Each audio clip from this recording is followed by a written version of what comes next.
আমাদেরকে সবচেয়ে ভালোবাসেন আমাদের রব আল্লাহ। সত্যিকারের ভালোবাসার ডেফিনেশনটা হচ্ছে যে আপনি নিঃস্বার্থভাবে কাউকে ভালোবাসেন। আমাদের আশপাশে যারা আছে, যারা হালাল, ইভেন হালাল, আমার মা, আমার বোন, আমার বাবা, আমার স্ত্রী, আমার ছেলে, আমার মেয়ে, এদেরও যদি কখনো স্বার্থে আঘাত পড়ে, দেখবেন সেও আপনার পাশ থেকে সরে যাচ্ছে। এমন হয়নি কখনো? আপনার বন্ধু, আপনার ব্যবসার পার্টনার, আপনার বস, আপনার কলিগ, ওদের স্বার্থে আঘাত হলে ওরাও সরে যাচ্ছে পাশ থেকে, জিগরি দোষ সরে গেল পাশ থেকে, হয় না এমন? ভালোবাসা দুই প্রকার। বলেন কয় প্রকার? আমার সাথে বলেন, এখানে শেষ করে দিব 10টা মিনিট। ভালোবাসা কয় প্রকার? একটা হচ্ছে নিঃস্বার্থ ভালোবাসা। কি স্বার্থ? কোনো স্বার্থ নাই, নিঃস্বার্থভাবে ভালোবাসা।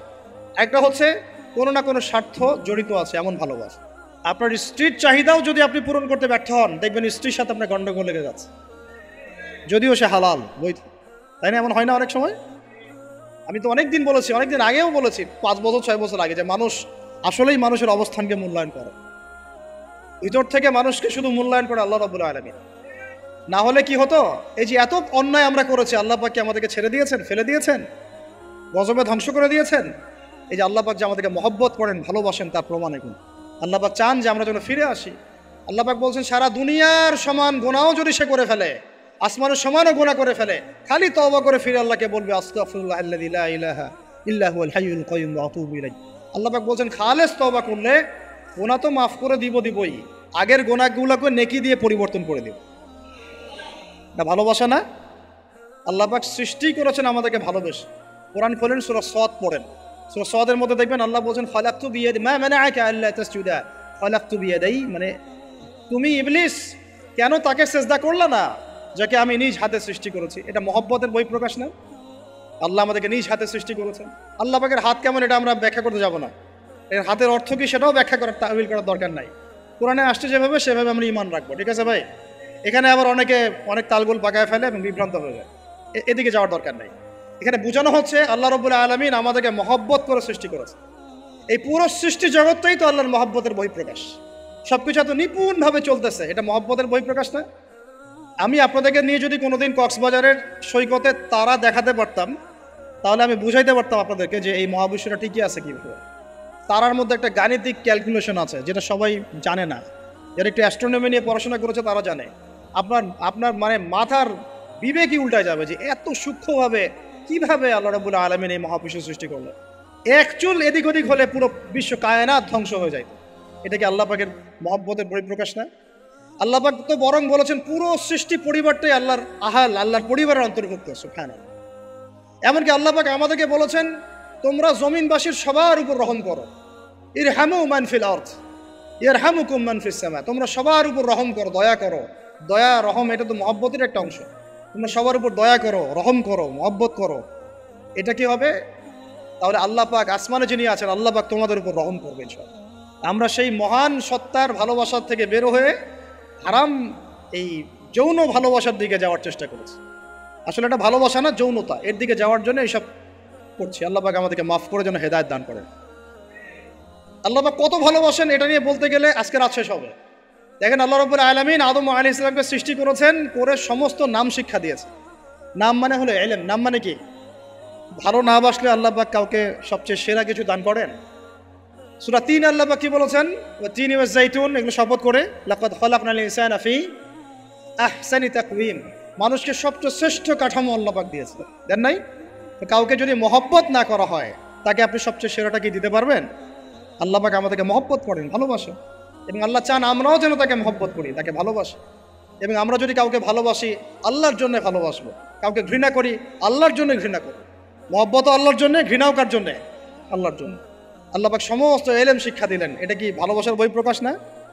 নূহ আলাইহিস সালামের কওম দীর্ঘদিন আল্লাহর কথা শোনে না, আল্লাহ পাক সবর করলেন, ধৈর্য ধরলেন, গজব দিলেন না, শেষ পর্যায়ে গিয়ে আযাব দিয়েছেন।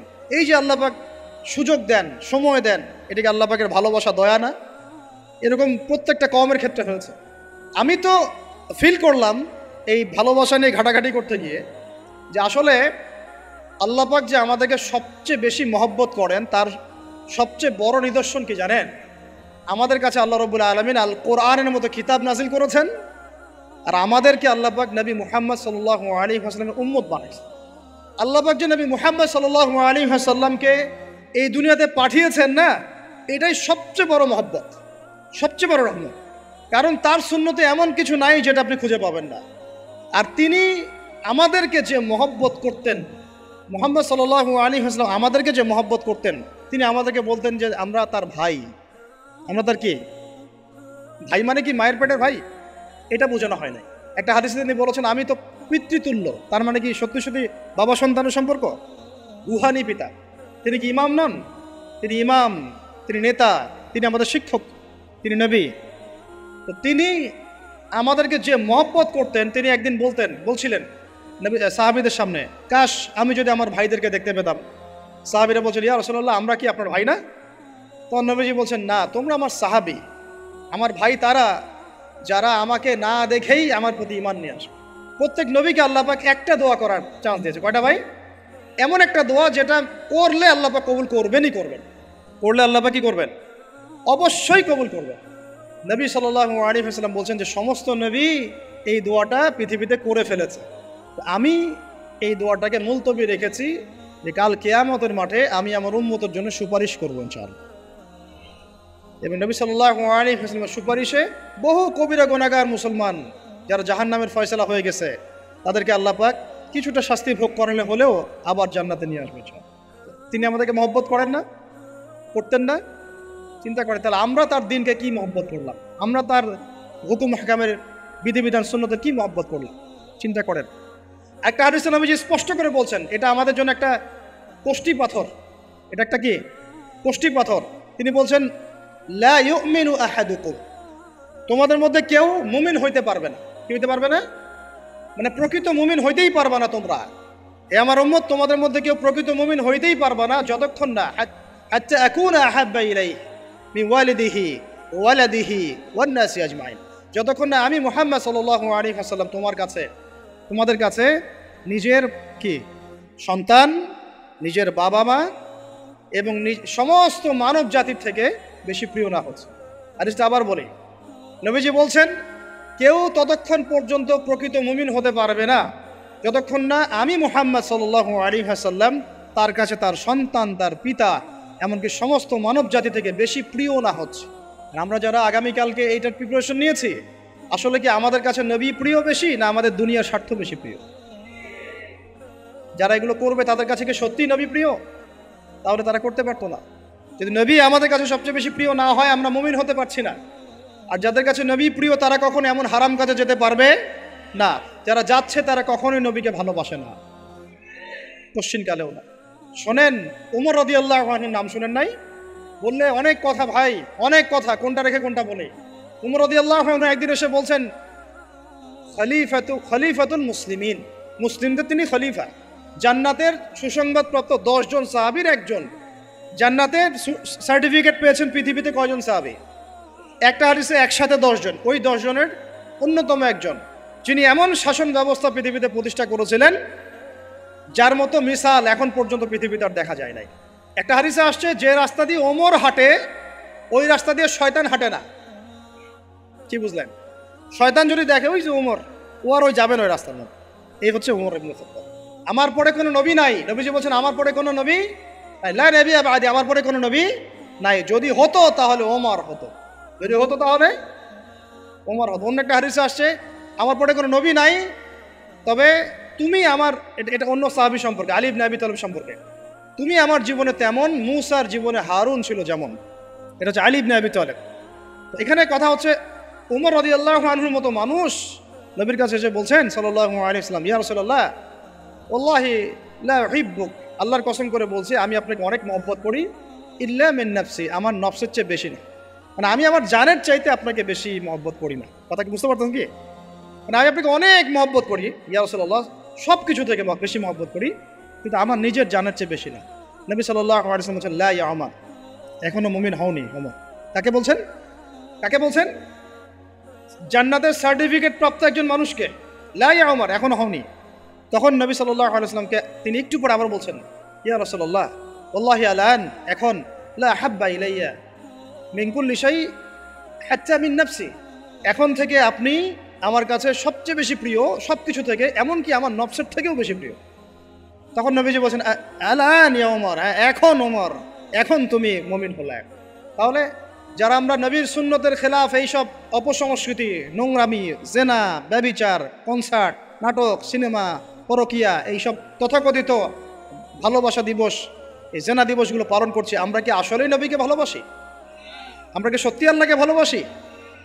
আল্লাহ পাক আমাদেরকে বোঝার তৌফিক দান করেন, জাহিলিয়াত থেকে ফিরে আসার তৌফিক দান করেন। এরকম প্রচুর ঘটনা। ভালোবাসা তো এগুলোর নাম। ভালোবাসা কাকে বলে জানেন? সাহাবীরা বাসায় যেতেন, আবার দৌড় দিয়ে আসতেন নবী সাল্লাল্লাহু আলাইহি ওয়াসাল্লামের চেহারাটা একটু দেখার জন্য। এটা নাম ভালোবাসা। আপনারা যদি উমরা করতে যান, হজ করতে যান, দেখবেন বারবার আপনার নবীর রওজায় গিয়ে সালাম দিতে মন চাইবে, যে আরেকবার দেখা করে আসি, আরেকটু দেখা করে আসি, আরেকবার সালাম দিয়ে আসি। ভালোবাসা, কোনো স্বার্থ আছে এখানে? নবী সাল্লাল্লাহু আলাইহি ওয়াসাল্লাম কি আমাদের কাছে কোনো স্বার্থ দাবি করেছেন? আল্লাহ করেছেন। এগুলো ভালোবাসা। এই ভালোবাসা হলো প্রকৃত ভালোবাসা। আর এগুলো যেটা চলছে এটা হচ্ছে যৌনতা। এগুলো কি চলছে? যৌনতা। ভালোবাসার নাম দিয়েছে এখন যৌনতা। এগুলো ভালোবাসা না, এগুলো পাশবিকতা, প্রবৃত্তির দাসত্ব। প্রবৃত্তি মানে মন যা চায় তাই করতে যাচ্ছে। আপনার মন চাইছে একটা মেয়ের সাথে রাত কাটাবেন, এটাকে আপনি ভালোবাসা নাম দিলেন, কিন্তু এটা হচ্ছে ভালোবাসা না, এটা কি প্রবৃত্তি, পশুত্ব, দাসত্ব, পশুত্বের দাসত্ব করছেন। আল্লাহ পাক আমাদেরকে কথাগুলো বোঝার তৌফিক দান করুন। এরকম সাহাবীরা কত ত্যাগ করেছেন। তালহা রাদিয়াল্লাহু আনহুর নাম শুনেন না অনেকেই। নবী সাল্লাল্লাহু আলাইহি ওয়াসাল্লাম উহুদ যুদ্ধের দিন সংকটময় একটা অবস্থায় ছিলেন। তালহা রাদিয়াল্লাহু আনহু একা নবী সাল্লাল্লাহু আলাইহি ওয়াসাল্লামকে ঢাল হিসেবে পিঠ পেতে দিয়ে আসেন, উনার দিকে কোনো তীর যেন আসতে না পারে। শেষে দেখা গেল তার গায়ের মধ্যে 40 থেকে 50টা তরোয়ারের আঘাত আছে, তীরের খোঁচা আছে, বর্ষার খোঁচা আছে। এই অবস্থায় তিনি নবীকে কাঁধের মধ্যে নিয়ে উহুদ পাহাড়ে উঠেছেন নবীকে সেভ করার জন্য। ভালোবাসা। এটা কি? কোন স্বার্থে? কিসের স্বার্থে? দুনিয়ার স্বার্থে? জান্নাতের স্বার্থে। একজন সাহাবী বাড়ি নির্মাণ করেছেন, তো নবী সাল্লাল্লাহু আলাইহি ওয়াসাল্লাম দেখে একটু খালি মানে হয় না, তুমি কে, কার বাড়ি এটা? বললেন আচ্ছা অমুক সাহাবীর বাড়ি। নবীজি একটু ভ্রু কুঞ্চিত করলেন, পছন্দ করলেন, কিছু মুখে বলেন নাই, মুখে কিছু বলেন নাই, খালি একটু অসন্তুষ্ট হয়েছেন, এক্সপ্রেশন দেখতে বোঝা যাচ্ছে।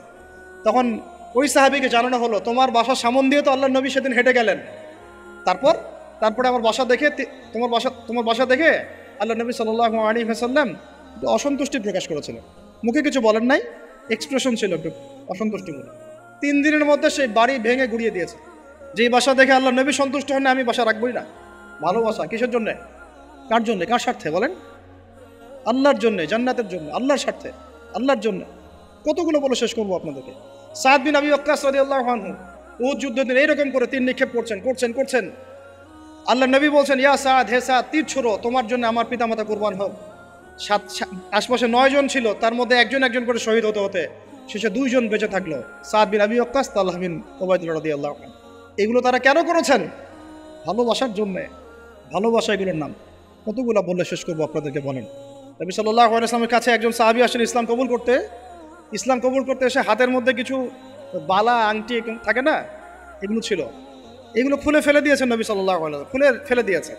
তো একটা খুব দামি সোনার আংটি ছিল, ফেলে দেওয়ার পরে অনেকে বলছে, তুমি তো এখন মুসলিম হয়েছো, ইসলাম কবুল করেছো, তো আচ্ছা ঠিক আছে, ওইটা না হয় নবীজি পড়তে নিষেধ করেছেন, তুমি ওইটা নিয়ে বিক্রি করে দাও, বিক্রি করে না হয় ওই টাকা দিয়ে অন্য কিছু করো। তুমি বলছেন, কখনো না, আমার হাত থেকে আল্লাহ নবী খুলে একটা জিনিস ফেলে দিয়েছেন, আমি সেটা আবার নিতে যাব? কিসের জন্য এগুলা? এটা ভালোবাসা, মহব্বত। আল্লাহ পাক এটাই কোরআনে বলছেন, হে নবী আপনি বলে দিন, ইন কুনতুম তুহিব্বুন আল্লাহ, তোমরা যদি আল্লাহকে মহব্বত করেই থাকো, আল্লাহকে সত্যিকার অর্থে ভালোবেসেই থাকো, ভালোবাসার দাবি করেই থাকো, ফাত্তাবিউনি, তাহলে নবীর আনুগত্য করো, ইউহিব্বুকুমুল্লাহ, তখন আল্লাহ তোমাদেরকে ভালোবাসবে, ওয়া ইয়াগফির লাকুম যুনুবাকুম, তোমাদের সব গুনাহ আল্লাহ মাফ করে দিবেন, আল্লাহু গফুরুর রহিম। এই হলো ভালোবাসা। ভালোবাসা মানে কি? ভালোবাসা মানে হচ্ছে আস-সামউ ওয়াত তাআ, আমি নবী আল্লাহ এবং তার রাসূলের কথা শুনবো এবং আনুগত্য করব, শুনবো, এবং এর নাম ভালোবাসা। শুনবো, আনুগত্য করবো। তাহলে আমরা কি শুনবো, কি আনুগত্য করবো?